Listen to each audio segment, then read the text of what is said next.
Dans les titres de l'actualité ce soir sur Canal 3 Bénin, les prix de vente du litre de l'huile végétale fixés par le gouvernement pour ce qui est de sa mise en application. Une mission du ministère de l'Industrie et du Commerce est descendue sur le terrain hier samedi pour vérification. La descente a pris en compte les communes de Cotonou et d'Abomey-Calavi, nous dira Teddy Goudalo, qui a suivi pour nous la délégation du ministère. Nous parlerons ensuite du projet de sensibilisation sur les thèmes de la prévention de l'extrémisme violent, les questions foncières et les conflits agriculture-éleveurs du Nord Bénin. La première phase du dit projet a officiellement pris fin en milieu de semaine. La cérémonie de clôture présidée par le médiateur de la République s'est déroulée à Parakou. Les précisions nous seront données par Jacques Degbé et Ibrahim Bakounouré. Et puis en fin de journal, il sera question des acquis de la phase 2 du programme de développement des infrastructures économiques et marchandes.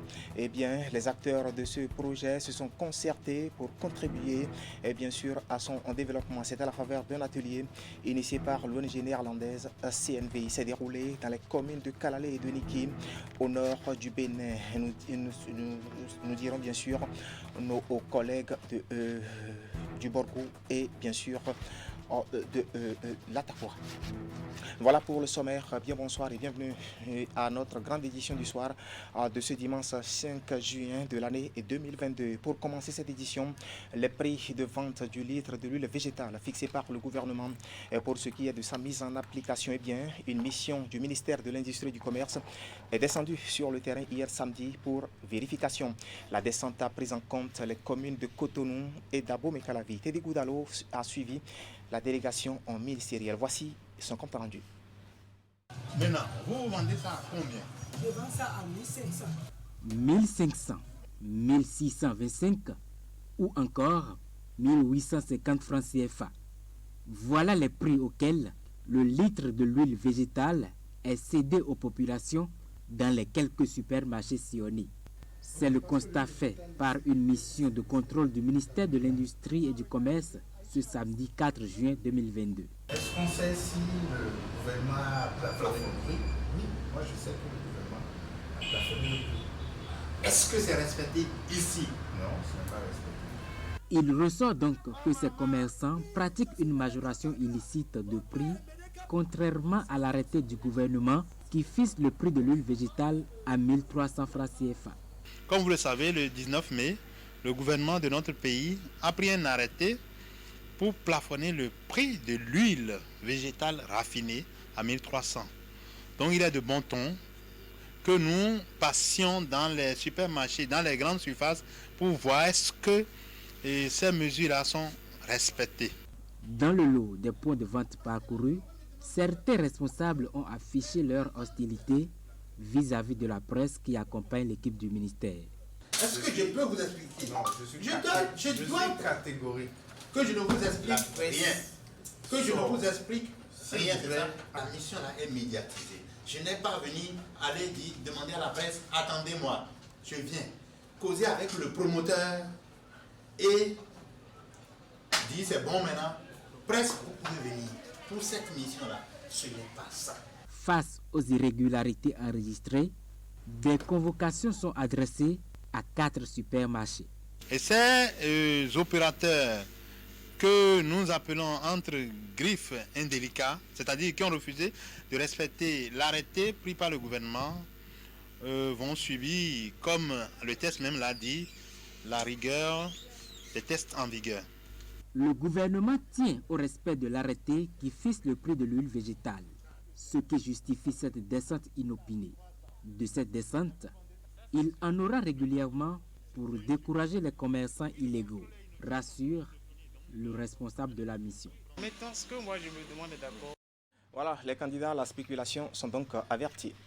Sur tout un autre plan, le rapport général d'activité de la Cour suprême pour la période 2020-2021 a été validé cette semaine, tout comme le bulletin de droit d'information de l'institution. L'exercice fait au cours d'un atelier dont les travaux se sont déroulés à Grand Popo, dans le département Andumone. Retour ici sur la cérémonie d'ouverture avec Geoffroy Mentan et Florent Dehaut. 48 heures de concentration et de réflexion. C'est ce à quoi sont conviés ces principaux responsables de la Cour suprême du Bénin réunis pour l'occasion dans cette salle de l'hôtel Bel Azur de Grand Popo. Sur les tables, le rapport général d'activité 2020-2021 ainsi que le bulletin de droit d'information de l'institution à examiner puis à valider. Monsieur le Président de la Cour suprême, bien qu'elle figure en bonne place dans le plan de travail annuel de votre institution au titre de l'année 2022, cette activité n'aurait pu se dérouler sans votre engagement et votre implication personnelle. C'est pourquoi je voudrais me permettre de saluer votre leadership éclairé qui a permis de délocaliser l'activité qui nous réunit ce matin. L'atelier et la matérialisation de l'une des dispositions de la loi portant organisation, fonctionnement et attribution de la Cour suprême. Une disposition qui fait obligation, dans une logique de reddition de comptes, d'élaborer chaque année un rapport annuel qui rend compte des activités menées au cours de l'année considérée, les perspectives d'avenir et toutes les réformes que la Cour suprême envisage à travers ses responsables. C'est le législateur lui-même qui a voulu que la Cour suprême donne de la visibilité à ses actions à travers la production de ce rapport général. Mieux, la loi indique que ce rapport général est à remettre au président de la République et au président de l'Assemblée nationale. J'ai souhaité également donner un coup de fouet à l'apparition du bulletin de droit et d'information de la Cour. Ce rendez-vous marque la nouvelle dynamique de la Cour suprême du Bénin qui se veut plus moderne et une référence. Place à présent au projet de sensibilisation sur les thèmes de la prévention de l'extrémisme violent, les questions foncières et les conflits agriculteurs-éleveurs au nord du Bénin. La première phase a officiellement pris fin en milieu de semaine. La cérémonie de clôture présidée par le médiateur de la République s'est déroulée à Parakou, cérémonie à laquelle a pris part le nouvel ambassadeur des États-Unis près le Bénin. Les précisions, c'est avec Jacques Degbé et Ibrahim Bakounouré.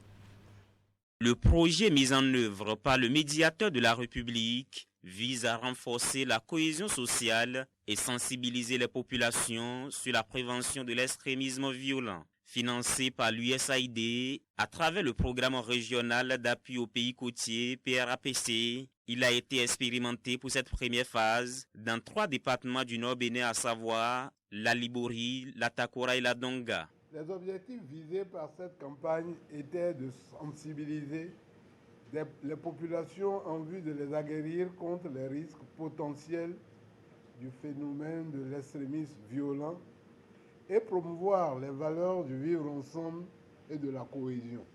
C'était également de promouvoir le règlement pacifique des conflits agriculteurs-éleveurs pour une meilleure cohabitation entre les acteurs du monde agro-pastoral. 4 mois de mise en œuvre de janvier à mai 2022. Et à l'heure du bilan, les acteurs sont plus que satisfaits. Sur les 110 arrondissements que comptent les 3 départements concernés, 90 ont effectivement accueilli les équipes du médiateur de la République, soit un taux de couverture de 81%. Mieux, ces campagnes foraines ont impacté plus de 6000 acteurs directs et par ricochet, l'ensemble des populations de la zone d'intervention.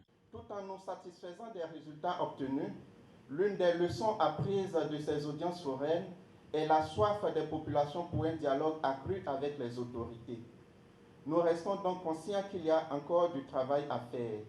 C'est pourquoi le PRAPC réaffirme son engagement à œuvrer aux côtés des communautés et des autorités pour soutenir les initiatives de renforcement de la paix, la cohésion sociale et qui demande un effort continu de tous. Tenant compte du succès de cette première phase du projet dans les départements de la Libori, de la Takora et de la Donga, le médiateur de la République envisage son extension dans le département du Borgou, tel que souhaité par le préfet Djibril Maman Sissé. C'est le lieu de vous rassurer, monsieur le médiateur de la République, de l'engagement des préfets et des maires des communes bénéficiaires à accompagner cette dynamique à travers la poursuite de la sensibilisation des communautés à la culture de la paix, de la tolérance mutuelle en vue d'une lutte efficace contre le terrorisme et l'extrémisme violent dans notre pays.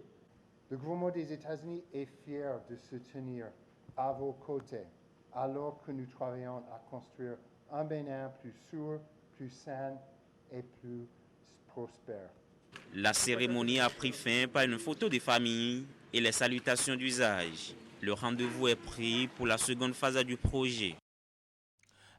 Place à présent à la phase 3 du projet WeSchools. C'est un projet conçu par l'ONG WeWorld pour faciliter l'autonomisation des femmes en vue d'une prise en charge, sinon d'une meilleure prise en charge de l'éducation de leurs enfants. Et la cérémonie de lancement officiel a réuni à Boïcon les acteurs à divers niveaux des enseignements maternels et primaires et des partenaires. Les détails, c'est avec Imet Elena Mousso. Aux acquis des phases 1 et 2 du projet, plusieurs innovations ont été apportées. WeSchools 3 est un prolongement des 2 premiers volets d'initiatives mises en œuvre par WeWorld dans le but d'assurer une éducation de qualité et inclusive aux apprenants des écoles primaires dans les zones d'intervention.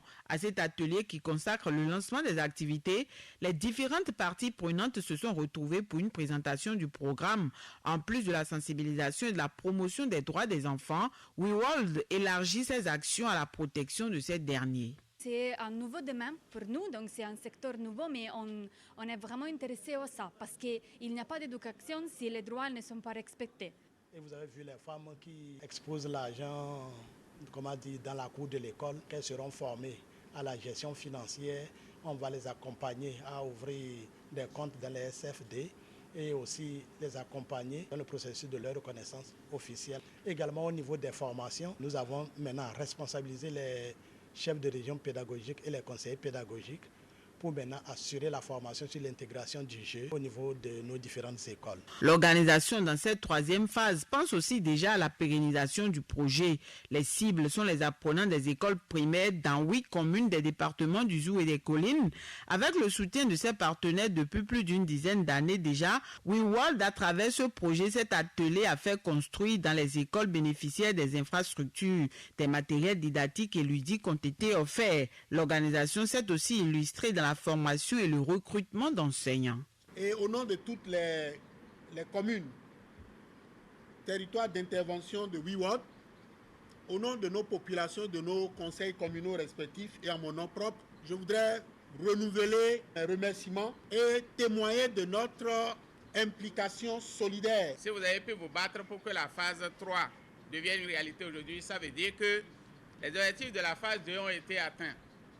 Et je prends l'engagement que les partitions jouées par les acteurs de l'école au niveau de nos 2 départements, ils continueront pas à jouer afin que les objectifs définis par la phase 3 du projet WeSchools soient toujours atteints. WeWorld a commencé avec nous depuis 2012 à Ouémé-Pamyan. C'est la première école d'ailleurs qu'ils ont construite.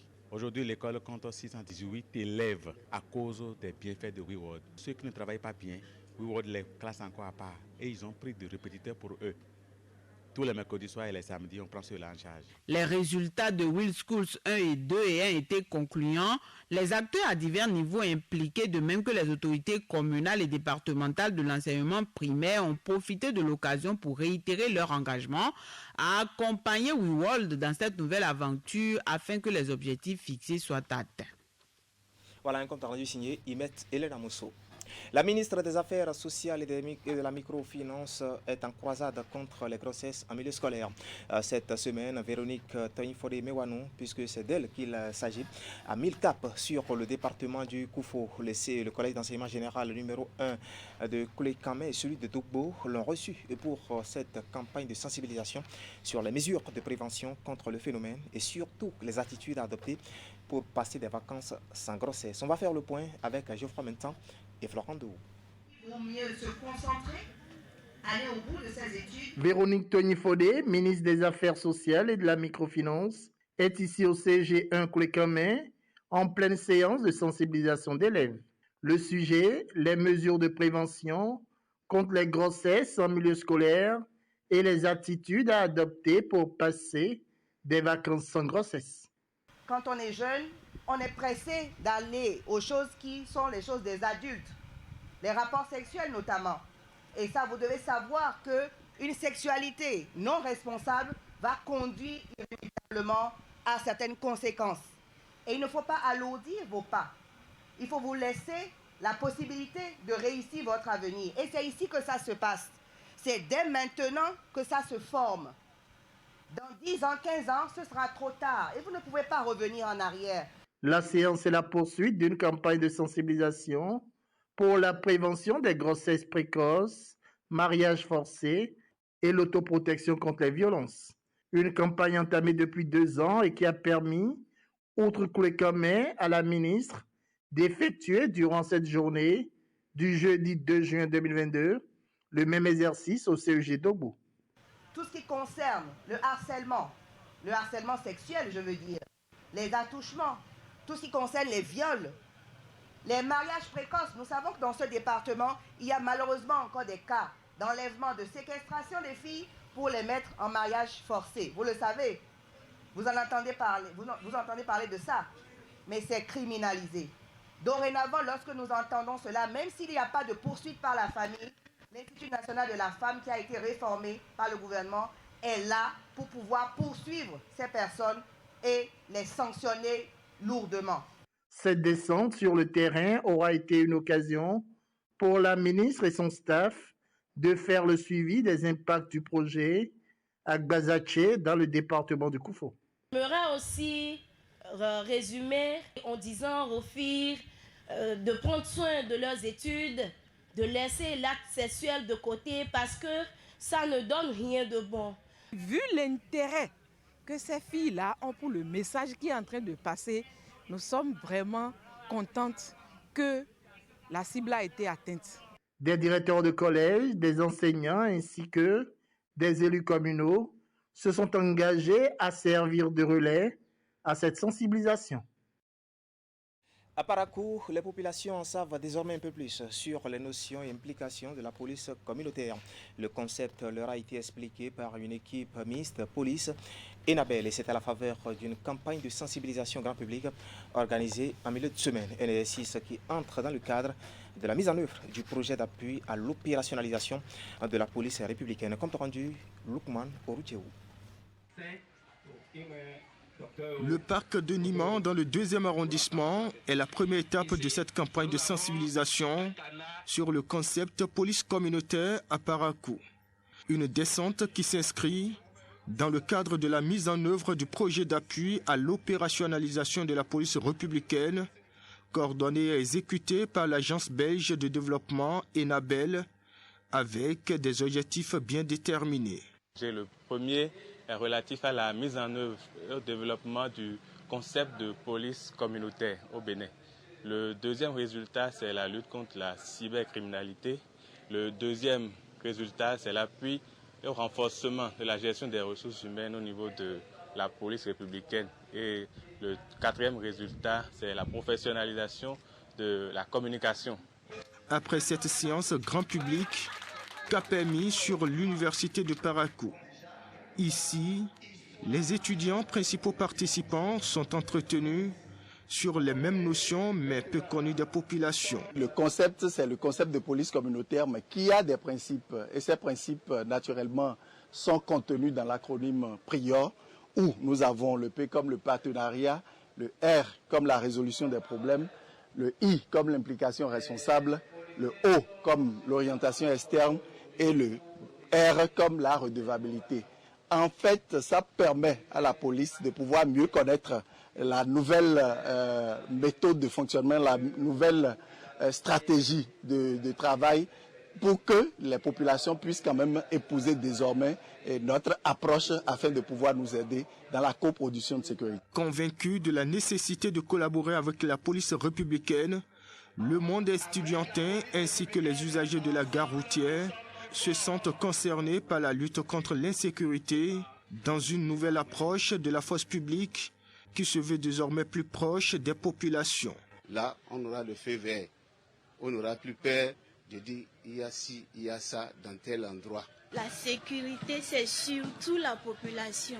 Donc nous, en tant que population, nous devons les aider à améliorer de plus leurs tâches. Moi, je pense qu'avec cette approche, nos populations, nous sommes disposés à collaborer, à faire une franche collaboration avec la police pour quand même permettre la quiétude et la sécurité, la tranquillité ici au Bénin. Échange avec des affiches à l'appui, questions-réponses, cash. À chacune des étapes, les participants découvrent dans une ambiance conviviale le nouveau visage de la police béninoise. Après Parakou, Tchaourou et Cotonou accueilleront la délégation pour le même exercice.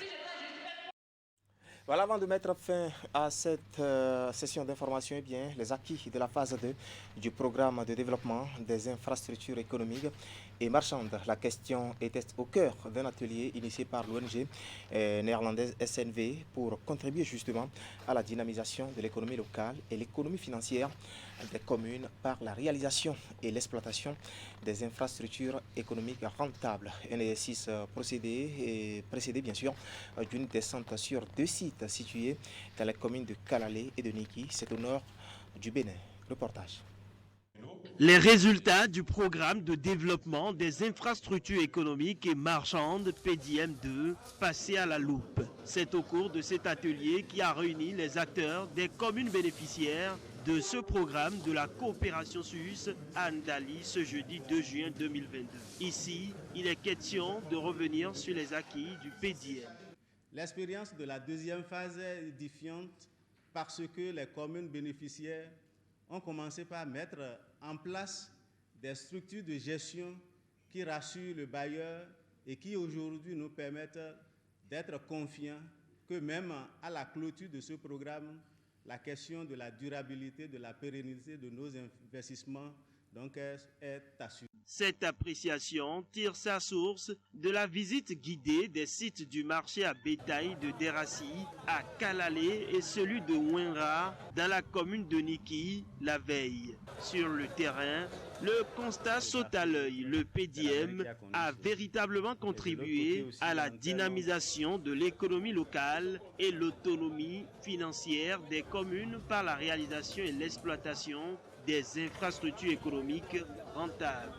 Quand on a commencé en 2013, c'était un petit marché, mais aujourd'hui, et ça s'est élargi suffisamment à mon avis fort et on peut voir que ça a aussi d'impact au niveau des populations. On a les résultats. Utiliser ce que nous avons comme matériaux locaux ici pour pouvoir réaliser les infrastructures et réduire notre dépendance. Ce programme, mis en œuvre par l'organisation néerlandaise de développement SNV Bénin, avec l'appui des autorités béninoises, prend en compte la promotion et la valorisation des matériaux locaux, mais aussi les volets assainissement et gestion. Déjà, quand je suis venu à la mairie, l'état dans lequel j'ai trouvé ce marché et ses conditions de gestion, sa condition de gestion ne préservait pas un avenir radieux. Et tout notre espoir, c'était sur PDM. PDM, d'abord par la construction des infrastructures, premièrement, et par le mode de gestion, n'est-ce pas, qu'on va hériter de ce programme qui nous permettrait d'assainir. D'un coût global de 5,6 milliards de francs CFA, cette deuxième phase, qui couvre la période de juillet 2018 à juin 2022, a fait éclore des expériences riches qui peuvent servir de terreau pour une troisième phase, mais encore plus grâce à la mobilisation des ressources. Aujourd'hui, le marché, à travers les ouvrages qui ont été réalisés, permettent à la commune de pouvoir mobiliser les ressources. Et je voudrais profiter de cette occasion pour dire un grand merci. Ces ressources propres sont d'une immensité vraiment appréciable. Vous aurez plus d'infrastructures que ce que nous voyons aujourd'hui. L'impact du PDM est positif et attire déjà bien d'autres communes. Les échos qui nous parviennent des communes bénéficiaires du programme confortent notre conviction sur la nécessité d'orienter notre investissement vers les infrastructures marchandes et de mettre en place des modes de gestion appropriés. Kalalé, Sinandé, Tchaourou, Niki, Malanville, Gorgounou, Banikwara, Peunko, Boyko et Glazoé ont tous bénéficié de cette deuxième phase où un accent particulier a été mis sur les collectivités territoriales de la région septentrionale du pays à cause du niveau de pauvreté qui sévit. Voilà, vivement que le projet PDM atteigne donc les autres communes du Bénin justement pour le bonheur des populations. Ainsi va l'actualité ce soir sur Canal 3 Bénin. Le journal a été préparé par l'ensemble de la rédaction qui par ma voix. Je vous remercie de nous avoir suivis. Ne zappez surtout pas, juste après le générique de fin de journal, je vous retrouve pour la revue de presse hebdomadaire. À très vite donc.